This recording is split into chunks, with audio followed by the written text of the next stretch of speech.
So,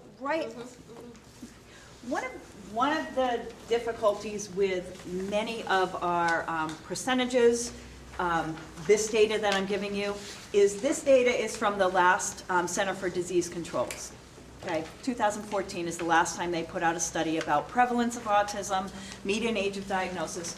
Well, this study was actually done in 2012. The data is not presented till 2 years later. So you're always dealing with pretty skewed data. But at this point, the median age of diagnosis so this is DSM-4 we're talking about, for autism was 4 years of age.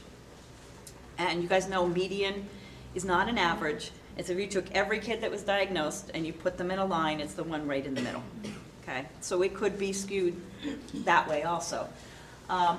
For pervasive developmental disorder, it was a little older, and for Asperger's syndrome, it wasn't until about 6, which makes sense, you know, because often these kids with Asperger's syndrome are just seen as very bright verbal children, and they are very bright verbal children, quirky. Yeah, there's a Hans Asperger, who was the first one who coined the diagnosis of Asperger's syndrome in Germany.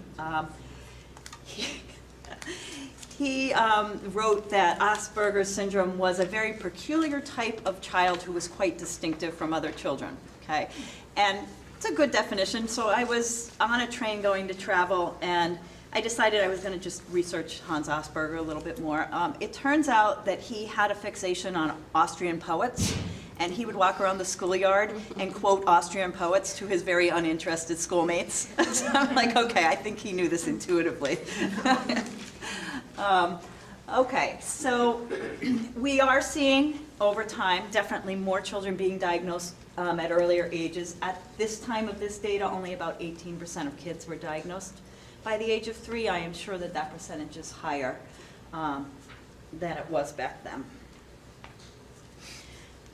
Now here's one thing that's interesting to me, and we'll look at another slide about this, that half of the parents noticed that something was wrong in their kids by age 1. So they're picking it up, that something's different. By age 2, 85 to 90% of the parents were saying something is wrong, but yet kids aren't getting diagnosed till almost 2 years later. And I'll show you another slide with some more current data on that. So this is our role to support parents around this, and I know it's hard when you're working with younger children.